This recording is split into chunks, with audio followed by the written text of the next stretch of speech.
है आप सभी का। मैं हूं आपके साथ सपना। शुरुआत करते हैं बुलेटिन की। बिहार के मुख्यमंत्री नीतीश कुमार ने मुख्यमंत्री सचिवालय स्थित संवाद में मंत्रिमंडल सचिवालय विभाग के अंतर्गत राजभाषा के द्वारा आयोजित हिंदी सेवी सम्मान पुरस्कार वितरण समारोह का दीप जलाकर उद्घाटन किया। कार्यक्रम के दौरान मुख्यमंत्री ने हिंदी सेवी सम्मान एवं पुरस्कार 2023-24 के अधीन विभिन्न श्रेणियों के लिए अखिल भारतीय स्तर पर चयनित और इस समारोह में मौजूद 12 साहित्यकारों संस्थाओं को पुरस्कृत किया।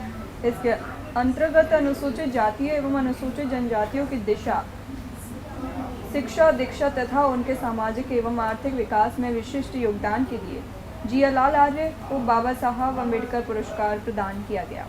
उसके अंतर्गत उन्हें अंग वस्त्र प्रतीक चिन्ह एवं 5 लाख रुपए की पुरस्कार राशि भी प्रदान की गई। सृजनात्मक लेखन के माध्यम से सामाजिक समरसता को निरूपित करने में विशिष्ट योगदान के लिए डॉक्टर शिव नारायण को वीपी मंडल पुरस्कार प्रदान किया गया। इसके अंतर्गत उन्हें अंग वस्त्र प्रतीक चिन्ह एवं 4 लाख रुपए की पुरस्कार की राशि प्रदान की गई। उपन्यास, कविता, आलोचना आदि में विशिष्ट योगदान के लिए डॉक्टर महेंद्र मधुकर को नागार्जुन पुरस्कार प्रदान किया गया। इसके अंतर्गत उन्हें अंग वस्त्र प्रतीक चिन्ह एवं 4 लाख रुपए की पुरस्कार राशि प्रदान की गई। आंचलिक कथा लेखन के क्षेत्र में विशिष्ट योगदान के लिए ऋषिकेश सुलभ को फणीश्वर नाथ रेणु पुरस्कार प्रदान किया गया। इसके अंतर्गत उन्हें अंग वस्त्र प्रतीक चिन्ह एवं 4 लाख रुपए की पुरस्कार की राशि प्रदान की गई। मुख्यमंत्री नीतीश कुमार ने पटना के राजेंद्र नगर में 21 एकड़ के भूखंड पर निर्माण कराए जा रहे doctor APJ Abdul Kalam science city का निरीक्षण किया। इस दौरान मुख्यमंत्री ने साइंस सिटी के निर्माण कार्य की प्रगति की जानकारी ली और साइंस सिटी के परिसर तथा विभिन्न भागों का जायजा लिया। मुख्यमंत्री ने अधिकारियों को तेजी से कार्य पूरा करने का निर्देश दिया। निरीक्षण के दौरान मुख्यमंत्री ने कहा कि doctor APJ Abdul Kalam science city विज्ञान के प्रचार प्रसार के विश्व के बेहतरीन केंद्रों में से एक और अपने आप में विशिष्ट होगा। इस साइंस सिटी के निर्माण को लेकर कई विशेषज्ञों की राय ली गई है। साइंस सिटी का निर्माण कार्य पूरा होने के पश्चात यहाँ आने वाले छात्र छात्राओं को विज्ञान की मूलभूत बातें, गतिविधियों और विज्ञान के सिद्धांतों को सरलता से समझने में सुविधा होगी तथा विज्ञान में उनकी रुचि बढ़ेगी। मुख्यमंत्री ने अधिकारियों को आधुनिक तकनीकों का उपयोग कर यहाँ बेहतर व्यवस्था सुनिश्चित करने का निर्देश दिया। निरीक्षण के दौरान भवन निर्माण विभाग के सचिव कुमार रवि ने मुख्यमंत्री को doctor APJ Abdul Kalam science city के निर्माण कार्य के संबंध में जानकारी देते हुए बताया कि साइंस सिटी के भवनों का निर्माण कार्य लगभग पूरा किया जा चुका है। केंद्रीय मंत्री चिराग पासवान ने प्रधानमंत्री नरेंद्र मोदी के डेमोक्रेटिक मिशन का समर्थन करते हुए बड़ा बयान दिया है। उन्होंने कहा कि हम ये कतई स्वीकार नहीं कर सकते कि कोई विदेशी नागरिक जो भारत का नागरिक नहीं है घुसपैठिया बनकर हमारे देश में रहकर भारतीय संसाधनों पर कब्जा करे। भारतीयों का हक किसी भी हाल में विदेशी नहीं ले सकता। इसके लिए चाहे कितने भी कड़े कदम उठाने पड़े, सरकार और मैं पूरी तरह उसके साथ खड़े हैं। इसी दौरान पीएम मोदी द्वारा लालटेन युग के जिक्र पर चिराग पासवान ने कांग्रेस और राजद पर भी हमला बोला। उन्होंने कहा कि कांग्रेस ने लंबे समय तक बांटो और शासन करो की राजनीति की, जबकि राजद ने हमेशा जाति समीकरण की राजनीति को सीने पर तमगे की तरह लगाया। दूसरी तरफ हमारी सरकार ने सबका साथ सबका विकास की सोच के साथ काम किया। प्रधानमंत्री आवास योजना का जिक्र करते हुए चिराग ने कहा, हमारी सरकार ने धर्म या जाति नहीं बल्कि ज़रूरत के आधार पर घर बांटे, लेकिन विपक्ष आज भी धर्म और जाति की राजनीति से समाज को तोड़ने का काम कर रहा है। कांग्रेस पर निशाना साधते हुए उन्होंने यह भी कहा कि कांग्रेस और राजद जैसे दल इतने लंबे समय तक सत्ता में न रहे होते तो भारत की अर्थव्यवस्था आज और मजबूत होती। आज हम बेहतर अर्थव्यवस्था की दहलीज पर खड़े हैं और यह केवल बेहतर नेतृत्व की वजह से संभव हो पाया है। जो लोग बांटने की राजनीति करते हैं उन्होंने ही हमारे देश का और हमारे प्रदेश का खास तौर पे सबसे ज़्यादा नुकसान किया है।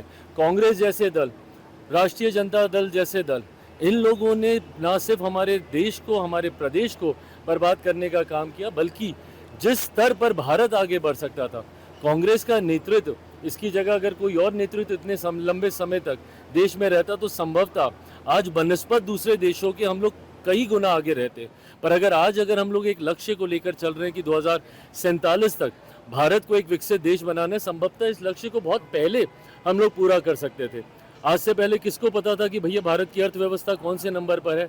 आज ना सिर्फ 5वें से हम लोग चौथे पर आए बल्कि तीसरे नंबर पर जाने की दहलीज पर हम लोग खड़े हैं। ये तभी संभव है जबकि देश का नेतृत्व एक मजबूत हाथों में हो। बिहार सरकार के वरिष्ठ मंत्री अशोक चौधरी ने बड़ा बयान दिया है। उन्होंने कहा कि इस बार के विधानसभा चुनाव में राजद का प्रदर्शन 2010 से भी खराब होगा। अशोक चौधरी ने दावा किया कि इस बार के चुनाव में मुस्लिम समाज भी मुख्यमंत्री नीतीश कुमार को वोट देगा। उन्होंने महागठबंधन के नेताओं राहुल गांधी और तेजस्वी यादव पर भी निशाना साधा। उन्होंने कहा कि वोट अधिकार यात्रा के दौरान जिस तरह से वे चुनाव चोरी का आरोप लगा रहे हैं वह पूरी तरह गलत है। अशोक चौधरी ने यह भी कहा कि प्रधानमंत्री नरेंद्र मोदी ने बिहार दौरे के दौरान इस मुद्दे पर कोई टिप्पणी नहीं की। जो लोग पिछले चुनाव में संविधान बचाओ यात्रा निकाल रहे थे उन्हें कोई फायदा नहीं हुआ। इस तरह वोट अधिकार यात्रा से भी उन्हें कोई फायदा नहीं होने वाला है। नहीं, हम लोग किस रूप में अपना पार्टी का तैयारी है। जो बिहार को बदला है उसके बारे में चर्चा करेंगे।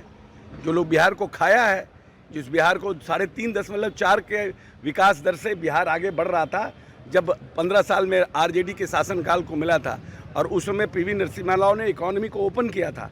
हर एक राज्य, आप डेटा उठा के देखिए इंडियन इकोनॉमी सर्वे का, कि हर एक राज्य आगे बढ़ा, अपना विकास दर को बढ़ाया, और बिहार अपने विकास दर को गिरा दिया।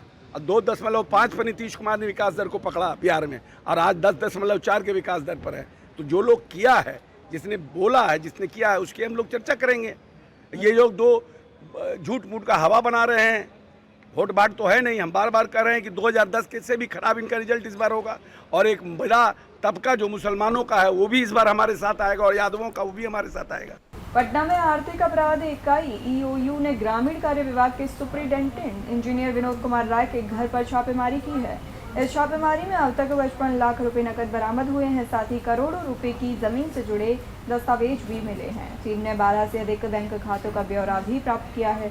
छापेमारी के दौरान ईओयू टीम ने पाया कि भारी मात्रा में नकदी को जलाकर सबूत मिटाने की कोशिश की गई थी। विनोद कुमार राय वर्तमान में सीतामढ़ी में पदस्थापित हैं और मधुबनी जिले का अतिरिक्त प्रभार संभाल रहे हैं। इस छापेमारी से सरकारी महकमे में हड़कंप मच गया है, और जांच एजेंसी का मानना है कि बरामद दस्तावेज और बैंक डिटेल से और बड़े खुलासे हो सकते हैं। मुख्यमंत्री हेमंत सोरेन ने राजधानी रांची के कांके रोड स्थित अपने आवासीय कार्यालय में देर शाम राज्य सजा पुनरीक्षण परिषद की 35वीं बैठक की अध्यक्षता की, जहां उन्होंने झारखंड के अलग अलग जेलों में उम्र कैद की सजा काट रहे कुल 51 कैदियों को रिहाई पर बड़ा आदेश जारी किया है। दरअसल इस बैठक में रिहाई से संबंधित 37 नए मामलों के साथ साथ 66 वैसे कैदियों के मामले भी पुनर्विचार किया गया, जिन्हें झारखंड राज्य सजा पुनरीक्षण परिषद की पिछली बैठकों में अस्वीकृत किया गया था। वहीं मुख्यमंत्री ने आजीवन सजा काट रहे कुल 103 कैदियों को मुक्त किए जाने के प्रस्ताव पर अधिकारियों के साथ गहन विचार विमर्श किया। आपको बता दें कि राज्य सजा पुनरीक्षण परिषद द्वारा रिहाई के लिए सीएम द्वारा अनुशंसित एक कैदियों की फाइल पर गंभीरता से विचार किया गया, जिसके बाद उन्होंने कैदियों के अपराध की प्रवृत्ति, न्यायालयों, संबंधित जिलों के पुलिस अधीक्षकों, जेल अधीक्षक और प्रोबेशन अधिकारियों के फीडबैक की जानकारी दी। इसके साथ ही हेमंत सोरेन ने संबंधित अधिकारियों से कहा कि राज्य सजा पुनरीक्षण परिषद की बैठक में समीक्षा के बाद राज्य के कारागारों में 14 वर्ष या उससे अधिक समय से सजा काट रहे वैसे कैदी जिनकी उम्र ज़्यादा हो गई है, उनको जेल में उनका आचरण अच्छा है, उन्हें रिहा किया जाता है। उन अधिकारियों से भी कहा कि रिहाई से संबंधित अनुशासित मामलों में कुछ मामले ऐसे भी हैं जिसमें कैदियों के बीमार होने, कुछ की मानसिक स्थिति ठीक नहीं रहने की बात कही गई है। उन सभी मामलों के लिए एक बेहतर कार्य योजना तैयार कर ऐसे कैदियों को शारीरिक और मानसिक चिकित्सा प्रदान की जाए। चिकित्सा के उपरांत डॉक्टर द्वारा दिए गए रिपोर्ट के अनुसार वैसे कैदियों की रिहाई पर विचार किया जाना चाहिए, ताकि वे अपना जीवन सुचारू रूप से व्यतीत कर सकें। प्रधानमंत्री नरेंद्र मोदी ने कोडरमा जिला समेत पूरे झारखंड के लोगों को एक बड़ी सौगात दी है। पीएम मोदी ने कल शाम वीडियो लिंक के जरिए वैशाली गया कोडरमा बौद्ध सर्किट ट्रेन को हरी झंडी दिखाकर रवाना किया। इससे जुड़ी एक रिपोर्ट के अनुसार वैशाली गया कोडरमा बौद्ध सर्किट ट्रेन का परिचालन सोमवार को छोड़ सप्ताह के बाकी 6 दिन किया जाएगा। तो वहीं इस ट्रेन के परिचालन से न सिर्फ आर्थिक गतिविधियों को बढ़ावा मिलेगा, बल्कि ट्रेन के जरिए झारखंड की धार्मिक और सांस्कृतिक धरोहरों को लोगों को जानने का मौका मिल सकेगा।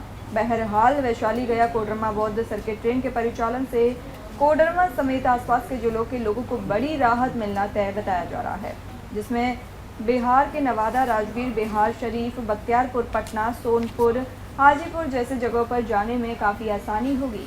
आपको ये भी बता दें कि इस दौरान वैशाली गया कोडरमा बौद्ध सर्किट ट्रेन के कोडरमा रेलवे स्टेशन पहुंचने पर जोरदार स्वागत किया गया। इस मौके पर कोडरमा स्टेशन के प्लेटफॉर्म नंबर 1 पर कार्यक्रम का आयोजन किया गया, जहां धनबाद रेल मंडल के अधिकारियों के साथ साथ स्थानीय जनप्रतिनिधि और स्कूली बच्चे शामिल होकर इस ऐतिहासिक पल के गवाह बने।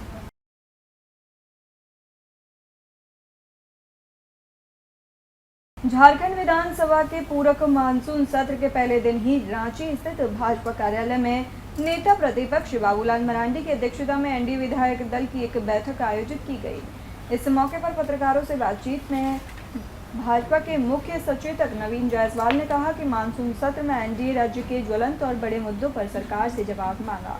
इसी के साथ बैठक में मानसून सत्र के आगामी कार्यकाल के दौरान सरकार को घेरने की रणनीति बनाते वक्त जदयू विधायक सरयू राय, आजसू विधायक निर्मल महतो, लोजपा विधायक जनार्दन पासवान सहित भाजपा के विधायक मौजूद रहे।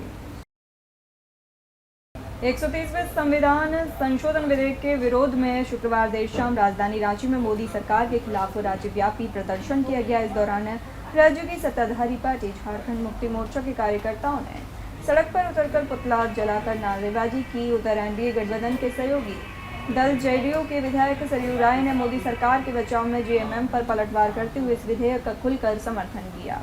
तो सूर्या हांसदा की हत्या है, ज्वलंत मुद्दा है। दूसरा, कानून व्यवस्था राज्य सरकार में बहुत लचर हो गई है। इसी के तहत एक बड़ी गार्ड का मामला उठा था कि किस तरह से किस आधार पर पुलिस का बॉडीगार्ड लोगों को दिया जा रहा है, ये एक विषय है। विधायकों की शिकायत थी किसी के पास 2 बॉडीगार्ड हैं, मगर उनके प्रतिद्वंदी जो हार गए चुनाव उनके पास 4 बॉडीगार्ड हैं। ऐसे लोग जो समान स्तर के हैं, झारखंड मुक्ति मोर्चा से जुड़े हैं। शुक्रवार को झारखंड विधानसभा में तृतीय मानसून पूरक सत्र के दौरान सदन में उपस्थित होने के बाद रांची के सर्किट हाउस में प्रदेश कांग्रेस के सभी विधायक दलों ने एक महत्वपूर्ण बैठक की। इस दौरान ये निर्णय लिया गया कि आगामी 26 अगस्त की तारीख को एसआईआर के मुद्दे पर एनडीए गठबंधन के खिलाफ पार्टी नेताओं द्वारा बड़ा प्रदर्शन किया जाएगा। इस अवसर पर पत्रकारों से बातचीत करते हुए कांग्रेस विधायक सुरेश कुमार बैठा से लेकर प्रदीप यादव ने अपनी बात खुलकर रखी। एक परिवार से 48 बच्चे पैदा नहीं होते हैं, उस एड्रेस कहाँ से आया? एक गांव में 500 का एड्रेस नहीं होता है, एक टोला में 100 आदमी का एड्रेस नहीं होता है, 1000 आदमी का एड्रेस नहीं होता है। एक गलत काम हो रहा है जो बाबा भीमराव का संवैधानिक अधिकार दिया, इसका हनन ना हो, इसलिए हम लोग अलर्ट हैं और इसका कार्यक्रम को हम लोग करेंगे। दूसरी ओर कृषि के संबंध में भी चर्चा परिचर्चा होगी, जिसमें हमारे विधायक दल के नेता उपनेता उसमें भाग लेंगे और अपनी बात कहेंगे। झारखंड को बाल विवाह मुक्त राज्य बनाने पर जोर देते हुए राजधानी रांची में जुडिशियल एकेडमी की तरफ से एक बेहद महत्वपूर्ण आयोजन किया गया। इस अवसर पर झारखंड की मुख्य सचिव अलका तिवारी ने शिरकत की। जानकारी के अनुसार बाल विवाह रोकथाम राज्य कार्य योजना से संबंधित इस राज्य स्तरीय प्रशिक्षण से कार्यशाला को लेकर बीते दिनों पत्रकारों से बातचीत में मुख्य सचिव ने कहा कि झारखंड को 2020 तक बाल विवाह मुक्त राज्य बनाने का लक्ष्य प्राप्त हेतु कई दिशा निर्देश दिए गए हैं। इसके अलावा मौके पर पहुंची कोडरमा जिले की एक छात्रा छाया कुमारी ने बताया कि उसने खुद के साथ कई बालिकाओं का बाल विवाह होने से रोका है। इसी के साथ ही बताते चले कि राज्य में पहली बार सभी एसडीओ और डीएसडब्ल्यूओ को बाल विवाह निषेध अधिकारी के रूप में प्रशिक्षित किया गया है, जिन्हें बाल विवाह निषेध अधिनियम 2006 और राज्य नियम 2015 के अनुसार बाल विवाह निषेध अधिकारियों के रूप में 2023 में झारखंड सरकार द्वारा अधिसूचित किया गया है। जो सारी योजनाएं हैं जिसके बारे में अभी सचिव विमेन एंड चाइल्ड डेवलपमेंट ने बताया, इसका मुख्य उद्देश्य यही है, चाहे वो सावित्रीबाई फुले योजना हो, चाहे मैया सम्मान योजना हो, चाहे शिक्षा से संबंधित योजना हो, ये सारी योजनाएं मतलब ना केवल इस विभाग की बल्कि सभी विभाग की योजनाएं जो भी लड़कियों को टारगेट कर रही हैं, उसका उद्देश्य ये है कि लड़कियां एम्पावर्ड हों, पढ़ें लिखें, उनकी हेल्थ अच्छी हो।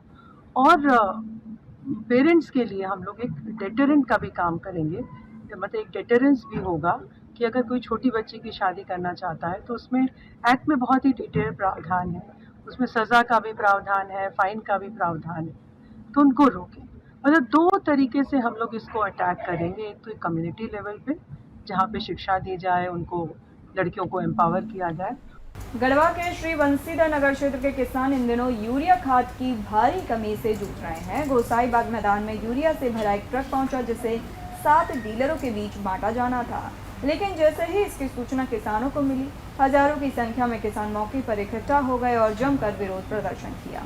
किसानों का कहना है कि जब खेतों में धान की फसल को खाद की सबसे ज़्यादा ज़रूरत है, तभी यूरिया उपलब्ध नहीं कराया जा रहा है।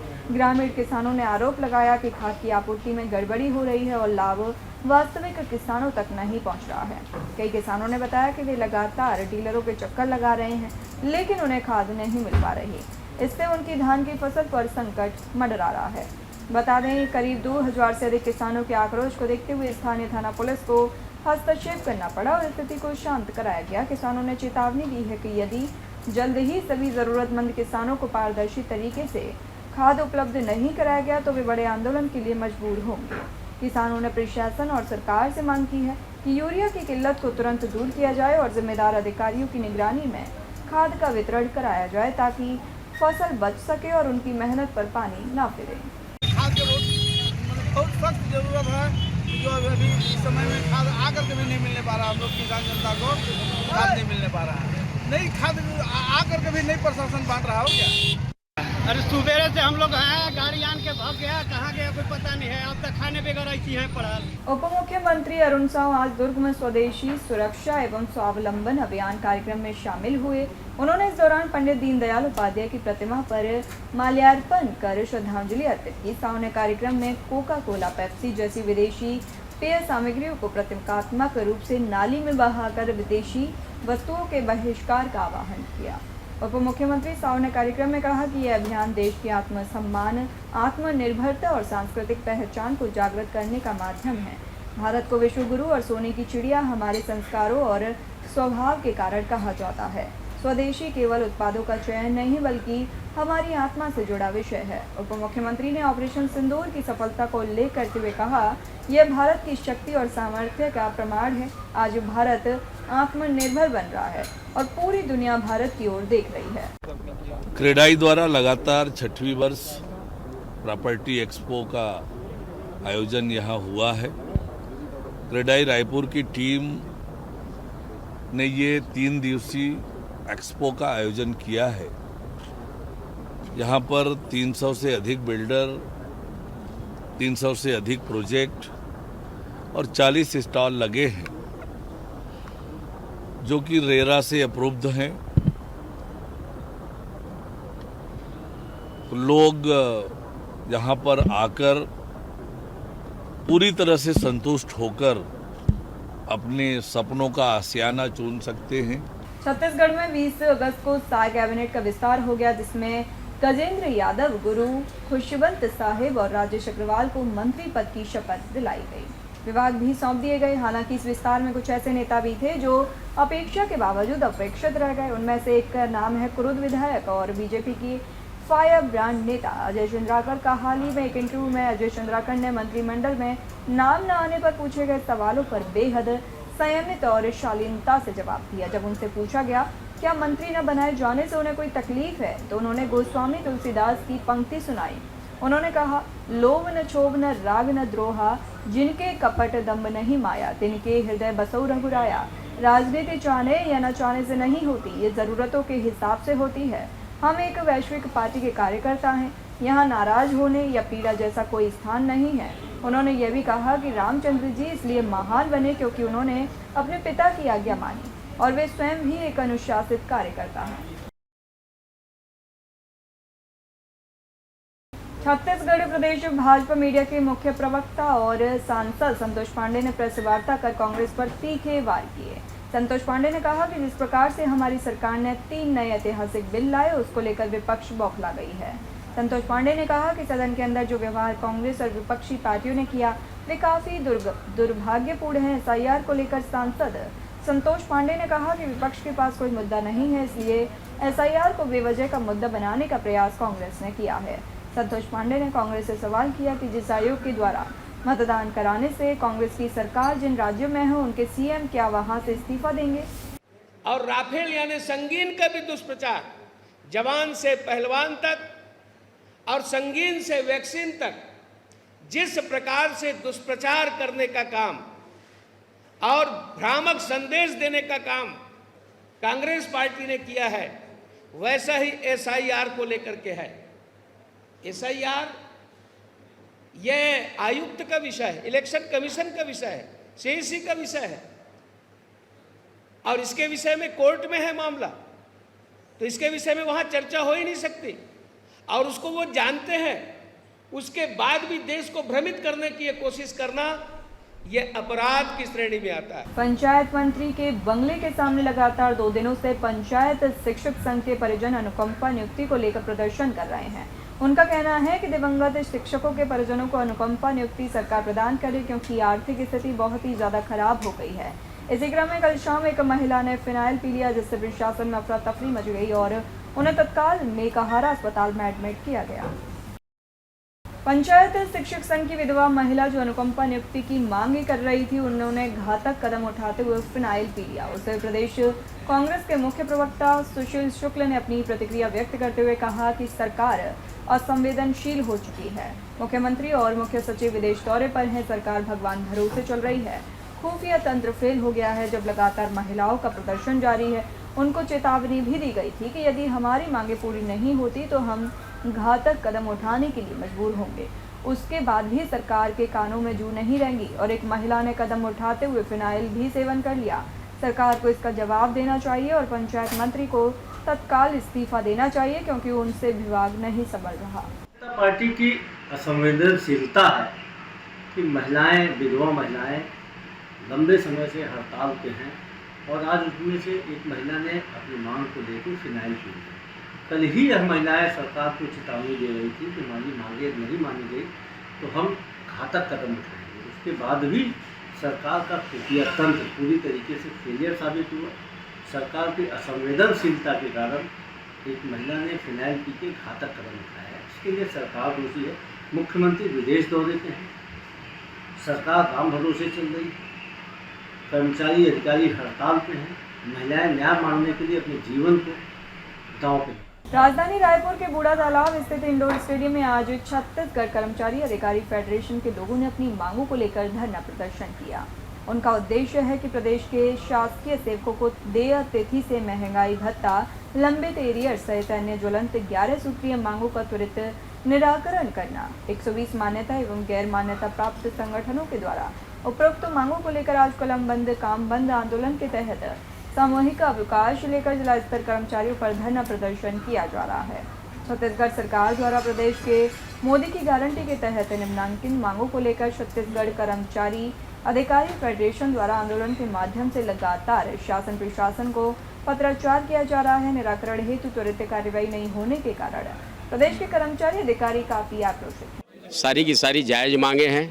शासन के द्वारा निरंतर कर्मचारियों की मांगों की उपेक्षा और तिरस्कार किया गया है, तो अंततोगत्वा बाध्य होकर फेडरेशन को और नगर निगम के कर्मचारी संगठन को आज अनिश्चितकालीन 1 दिन का आकस्मिक अवकाश लेने के लिए बाध्य होना पड़ा है। अगर शासन गंभीरतापूर्वक विचार नहीं करके हमारी मांगों को अनदेखा इसी प्रकार करेगा तो भविष्य में आंदोलन के विस्तार करने की योजना भी बनाई जा सकती है। हम सब बैठेंगे। धमतरी में हुए हाल ही में ट्रिपल मर्डर कांड को लेकर पूरे छत्तीसगढ़ में आक्रोश फैलता जा रहा है। राजधानी रायपुर में घसिया समाज के लोगों ने न्याय की मांग की है। इसको लेकर कैंडल मार्च भी निकाला है। बड़ी संख्या में समाज के लोग इकट्ठा हुए और मृतकों की आत्मा की शांति के लिए श्रद्धांजलि अर्पित की। इस दौरान समाज के प्रतिनिधियों ने विधायक मोतीलाल साहू से मुलाकात कर अपनी मांगे रखी। समाज के नेताओं ने साफ कहा कि यदि इस जघन्य हत्याकांड के दोषियों को जल्द से जल्द सख्त सजा नहीं दी गई और पीड़ित परिवार को न्याय नहीं मिला तो पूरा घसिया समाज राज्य भर में उग्र आंदोलन करने के लिए बाध्य होगा। समाज की प्रमुख मांगे हैं, पीड़ित परिवार को 50-50 लाख रुपए का मुआवजा दिया जाए, मृतक परिवार से एक व्यक्ति को सरकारी नौकरी दी जाए, दोषियों को जल्द से जल्द गिरफ्तार कर उन्हें फांसी जैसी कड़ी सजा सुनाई जाए। जो कि अभी धमतरी में जो केस हुआ है, ट्रिपल मर्डर केस, जो कि संतोषी नगर के हैं, उनको इंसाफ दिलाने के लिए हम अभी गृह मंत्री से निवेदन और अनुरोध करते हैं कि वो जल्द से जल्द पीड़ित परिवार को न्याय दे, इंसाफ दिलाएं और इसके लिए हम जहां तक हो सके हम सारी महिलाएं एक साथ जाएंगी और सरकार से अनुरोध करेंगे। ये जो महिला समाज आज जो आंदोलन लेकर के चल रही है ट्रिपल मर्डर केस के लिए, हम चाहते हैं कि उनको न्याय मिले, पीड़ित परिवार को मुआवजा मिले। हालांकि मुआवजा से उन जो उनके घर के सदस्य गए हैं उनका तो भरपाई नहीं हो पाएगा, लेकिन फिर भी हम शासन प्रशासन से यही चाहते हैं कि उनको न्याय मिले, उनको मुआवजा मिले, उनको सहयोग मिले। थाना कवर्धा पुलिस ने ताबड़तोड़ कार्रवाई करते हुए चोरी की वारदात का पर्दाफाश किया है। इस तेज और प्रभावी पुलिस कार्रवाई से अपराधियों में भारी खौफ और आम नागरिकों में पुलिस के प्रति विश्वास और मजबूत हुआ है। हाल ही में कुछ दिन पहले रात लगभग 1 से 2 बजे के बीच नवीन बाजार स्थित यादव बर्तन दुकान के शटर की ऊपरी खिड़की तोड़कर चोरी की वारदात को अंजाम दिया गया। पुलिस ने गहनता से इस पूरे मामले की छानबीन की, जिसके बाद चोरी का खुलासा करते हुए सभी चोरी हुए सामान को बरामद कर लिया गया है। छत्तीसगढ़ राज्य गठन के 25 वर्ष पूरे होने के अवसर पर मनाए जा रहे रजत महोत्सव 2025 के उपलक्ष्य में राज्य शासन की मंशा अनुरूप शुक्रवार को कलेक्टर कार्यालय परिसर में यह आयोजन हुआ। यह कार्यक्रम जिला पंचायत खैरागढ़, छुई खदान, गंडई एवं महिला एवं बाल विकास विभाग के संयुक्त तत्वावधान में संपन्न हुआ। विदित हो कि रजत महोत्सव का आयोजन 15 अगस्त से लेकर 6 फरवरी तक 25 सप्ताह तक होगा, जिसमें प्रथम सप्ताह संस्कृति विभाग का है। प्रथम सप्ताह में सांस्कृतिक विरासत को बढ़ावा देने के लिए लोक नृत्य, देशभक्ति गीत, फूड फेस्टिवल आदि संबंधी कार्यक्रम जिले में आयोजित किया जा रहा है। राष्ट्रीय ग्रामीण आजीविका मिशन एवं महिला एवं बाल विकास विभाग से जुड़ी स्वयं सहायता समूहों की महिलाओं ने छत्तीसगढ़ी पारंपरिक व्यंजनों के साथ साथ आधुनिक फास्ट फूड के आकर्षक स्टॉल लगाए। ट्राइबल विभाग का विशेष स्टॉल फूड फेस्टिवल में आदिवासी विकास विभाग द्वारा भी आकर्षक स्टॉल लगाया गया। जिला कोंडागांव के अंतर्गत ब्लॉक मकड़ी में ग्राम पंचायत क्षमतापुर, जहां पर 2012-13 में शासकीय उच्चतर माध्यमिक विद्यालय की स्थापना की गई। स्कूल भवन नहीं होने के कारण पीएम श्री बालक आश्रम क्षमतापुर में इसको संचालित किया गया, लेकिन आज 2025 आ गया है। पूरे 13 वर्ष गुजरने के बावजूद ग्राम पंचायत क्षमतापुर की शासकीय उच्चतर माध्यमिक विद्यालय स्वयं का भवन स्थापित नहीं हो पाया है, जिसके कारण यहां पढ़ने वाले बालक बालिकाओं को बैठने में काफ़ी मुसीबत उठानी पड़ रही है। साथ में पीएम श्री बालक छात्रावास के नन्हे नन्हे बच्चों को भी यहाँ रहकर पढ़ने में काफ़ी मुसीबतों का सामना करना पड़ रहा है। गांव वालों ने कई बार इस विषय को लेकर जिला कलेक्टर, विधायक, मंत्रियों को संज्ञान में लिया। स्कूल भवन को लेकर 2 दफ़ा टेंडर भी जारी किया गया, लेकिन ठेकेदार द्वारा कम बजट का हवाला देकर ठंडे बस्ते पर डाल दिया गया। इस मुद्दे को लेकर अब तक किसी तरह से कोई पहल होते नहीं दिख रही है। यहाँ हमारी समस्या है कि बैठने के लिए थोड़ा व्यवस्था नहीं है, तो 2013 से 25 तक 2025 हुआ, लेकिन यहाँ पर स्कूल भवन का निर्माण नहीं हुआ है। जी, ये आश्रम का बिल्डिंग है हमारे स्कूल। महासमुंद छत्तीसगढ़ कर्मचारी अधिकारी फेडरेशन जिला इकाई महासमुंद के बैनर तले आज जिले भर के कर्मचारी और अधिकारी अपनी 11 सूत्री मांगों को लेकर 1 दिवसीय प्रदेश व्यापी हड़ताल पर रहे। फेडरेशन के पदाधिकारी और सदस्यों ने जिला कलेक्टर के माध्यम से माननीय मुख्यमंत्री विष्णुदेव साय एवं मुख्य सचिव के नाम ज्ञापन सौंपा। फेडरेशन की प्रमुख मांगों में पुरानी पेंशन बहाली, महंगाई भत्ता, वृद्धि, वेतन विसंगति निराकरण, संविदा कर्मियों का नियमितीकरण, पदोन्नति संबंधी अड़चनों का समाधान तथा कर्मचारी हित से जुड़े अन्य बिंदु शामिल हैं। पदाधिकारियों ने कहा कि लंबे समय से इन मुद्दों को सरकार के समक्ष रखा जा रहा है, लेकिन अब तक कोई ठोस पहल नहीं हुई है। ज्ञापन सौंपने के बाद फेडरेशन के जिलाध्यक्ष ने चेतावनी दी, यदि सरकार ने शीघ्र ही उनकी मांगों पर सकारात्मक निर्णय नहीं लिया तो आने वाले दिनों में संगठन मजबूर होकर अनिश्चितकालीन हड़ताल पर बैठ जाएगा। उनका कहना था कि कर्मचारी अधिकारी राज्य की रीढ़ हैं, लेकिन उनकी जायज मांगों को लगातार नजरअंदाज किया जा रहा है। दतिया में नाबालिग से गैंगरेप की सनसनीखेज वारदात से महिलाएं अपने आप को असुरक्षित महसूस करने लगी हैं। दतिया के सिविल लाइन थाना क्षेत्र के उड़नू की टोरिया के मंदिर के पास 5 युवकों ने नाबालिग के संग गैंगरेप की वारदात को अंजाम दिया। 16 वर्षीय नाबालिग शाम को अपने 2 दोस्त के साथ उड़नू की टोरिया पर घूमने गई थी। उसी दौरान कुछ युवक वहां पहुंचे और आरोपी युवक ने नाबालिग के साथ जबरन दुष्कर्म किया। साथ ही नाबालिग के साथ गए दोस्तों से भी दुष्कर्म करने को कहा तो उन्होंने दुष्कर्म किया। पीड़िता का कहना है कि आरोपियों ने दुष्कर्म का वीडियो भी बनाया है। फिलहाल सिविल लाइन पुलिस ने 5 आरोपियों के विरुद्ध मामला दर्ज कर लिया है और 1 आरोपी को गिरफ्तार भी किया है। फिलहाल इस बुलेटिन में इतना ही। नमस्कार।